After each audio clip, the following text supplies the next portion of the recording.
Next up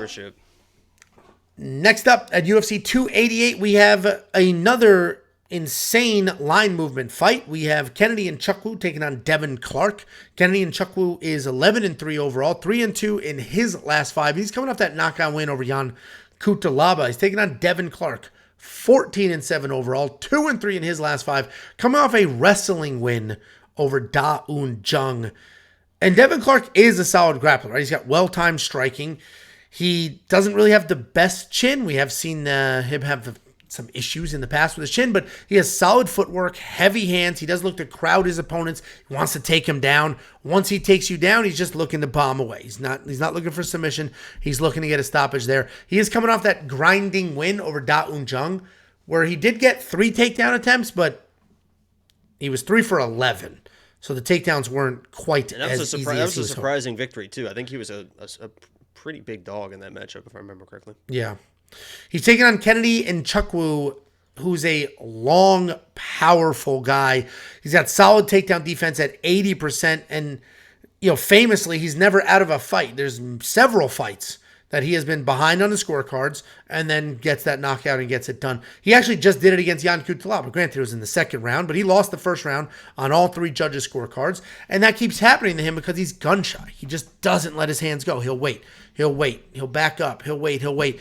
And then he starts to let his hands go. He starts to touch people and ultimately puts them out. Kennedy Nzechukwu should win this fight. He should be able to get to Devin. He should be able to hit Devin. Devin's chin at times has not held up as much as he would have liked. So Kennedy should absolutely win this fight. He opened at a plus 115 underdog. He is now a minus 190 favorite. That line movement is wild. And this is at light heavyweight. So that's like incredible line movement there. I agree with the line movement. The only reason I'm a little hesitant to throw a bunch of money on Kennedy, and even a little earlier before he was minus 190 here, is because he is a slow starter. And I can't stand betting on guys that'll just give up a round every single time, especially in a 3-round fight. What do you think, Jakey boy? Yeah, I like Devin Clark. He's a great guy. His dad in his corner, it seems like the greatest dad in the world. Just like, come on, Devin. You'll hear him on Saturday. I don't care how loud the arena is. You're going to hear him in the corner. Come on, Devin. Get up, Devin. And it's really kind of cool to see. And Devin he's an athlete. I mean, he is just a pure athlete, strong as shit, huge, muscular legs. I mean, great ass on him. When he has Kennedy pinned against the fence, you're going to see the ass that this guy's got. But unfortunately, as athletic and as strong as he is, in clinch positions, he will engage, he will hold people, but then he will get reversed.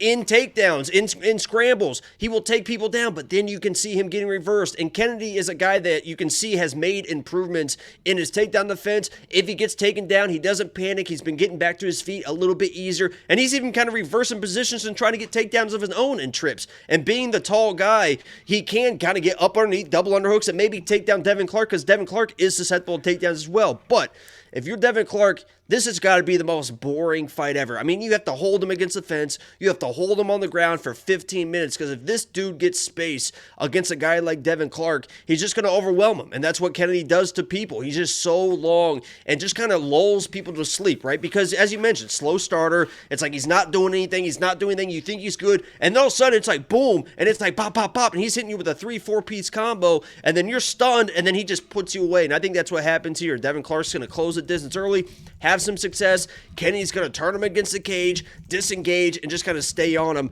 and Kennedy's going to win this fight. So I like Devin Clark. He seems like a great guy. He's got all the athleticism in the world, but this is a tough fight for him. He's got to make this boring. I just don't think he can for 15 minutes.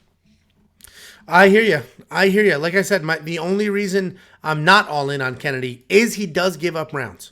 He's a slow starter. He's going to give up the first, probably lose the first immediately. And then, not immediately in 5 minutes, but probably give up that first, then start to get his hands going. And then that's when he'll pick it up and potentially win by finish. But Devin starts holding him against the cage, diving at legs. It is possible he gets it done. I do think Kennedy wins. He's got that 80% takedown defense, much better striker, but just didn't go ahead and throw my money on that just yet. $9,000 in DraftKings. He's only worth that if he gets a finish. And Devin Clark is tough, but tough, Kennedy probably wins by finish. He's tough, but he's, he'll just kind of shell up. And his dad will be yelling, "Come on, Devin, get up, Devin, you gotta move, Devin." Well, and it's similar to the Phil Haas. Some things you can't help, right? Phil Haas can't help his chin, and Devin Clark suffers a similar fate. Anyway, we're both on the Kennedy and Nzechukwu side. You agree with this line movement? Like he should be a minus 190 favorite, or that's a bit wide?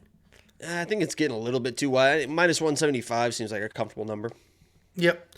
Yeah, I hear you. Minus 190 is wide, which is why I haven't touched it. If it was minus 150, I'd be all over it. Anyway, we on picks.com, only $10 a month. You can unlock anything you could have ever wanted to help you find your spots, make money watching fights, whether it's fantasy, betting, or otherwise. We do have what was the height discrepancy? I didn't see that for Kennedy and Devin Clark. Jesus Christ, it was on here forever. 6'5", 6 feet. That guy Ernie B screaming like a bitch. He commented, what's the height difference? What's the height difference? Just hit pause, for shit's sake. My God. $4.99 from Tanis. Shout out to Angelo and Jacob. Savages with the snipes. Let's go. Lock of the week, Cody Durden. And song up, big boys. Let's snap again.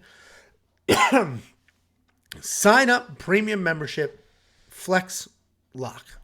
Thank you very much, Tanis. I appreciate that, Tanis. Very pretty. Tanis also calls into the call-in show.